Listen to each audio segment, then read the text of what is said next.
আজকের ভিডিওটা হলো ইকোপন্ডের সৌজন্যে। সুপ্রিয় খামারি ভাইরা, আশা করি আপনারা সবাই অনেক ভালো আছেন এবং সুস্থ, সুন্দর এবং সফলভাবে মৎস্য চাষ করে আসছেন। সফলভাবে মৎস্য চাষ করতে গিয়ে আমাদের কিছু কিছু বিষয় অবশ্যই কিন্তু মাথায় রাখতে হবে। সেটা হলো মাটি এবং পানির উপযোগিতা, 2 নম্বরে হলো জীবাণুর নিষ্ক্রিয়তা এবং 3 নম্বরের সবথেকে ইম্পর্ট্যান্ট বিষয় হলো মাছের অন্ত্রের সুস্থতা। এই জন্য এই 3টা বিষয় যদি আপনার ঠিক থাকে তাহলে কিন্তু বিজ্ঞানসম্মতভাবে মৎস্য চাষ করা সম্ভব। এখন আমরা যদি বিভিন্ন ধরনের জীবাণুর নিষ্ক্রিয়তা নিয়ে আমরা কথা বলি, তাহলে আমাদেরকে যে সকল রোগ সৃষ্টিকারী ভাইরাস, ব্যাকটেরিয়া এবং বিভিন্ন যে প্রোটোজোয়া আছে সেগুলো কিন্তু মাছের বিভিন্ন ধরনের যে রোগ সেগুলো কিন্তু সৃষ্টি করে। এই জন্য আমাদেরকে পুকুর থেকে ভাইরাস, ব্যাকটেরিয়া এবং ফাঙ্গাল যেন কোনোভাবেই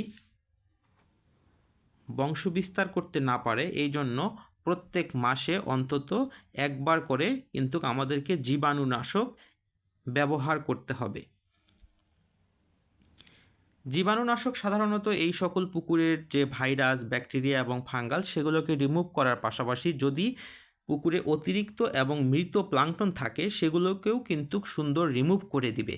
এবং পাশাপাশি পুকুরের পানির যে প্যারামিটার ফাইটোপ্লাঙ্কটন, জুওপ্লাঙ্কটন এবং বেন্থোস সেগুলোর কিন্তু কিছু ক্ষতিগ্রস্ত হয়ে যেতে পারে, কিন্তু পরবর্তীতে জীবাণুনাশক ব্যবহার করার পর আমাদেরকে অবশ্যই একটা প্রোবায়োটিক ব্যবহার করতে হবে।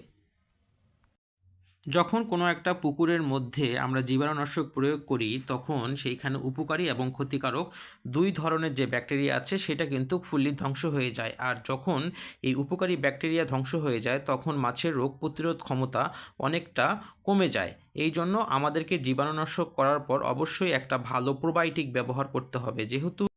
যেহেতু ইকোপন্ড একটি অনেক ভালো মানের প্রোবায়োটিক, সুতরাং আমরা কোনো পুকুরে জীবাণুনাশক করার পর এই ইকোপন্ড যদি ব্যবহার করি তাহলে সেই পুকুরের প্রোবায়োটিকের ঘাটতি কিন্তু অনেক অংশে দূর হয়ে যাবে। আর একটা ইম্পর্টেন্ট বিষয় হইল যে অন্ত্রের সুস্থতা, আর অন্ত্রের সুস্থতা নিশ্চিত করবে হইল ইকোপন্ডের মধ্যে পর্যাপ্ত পরিমাণে এনজাইম দেওয়া আছে, আর এই এনজাইমটা খাবার হজম করতেও সহায়তা করবে।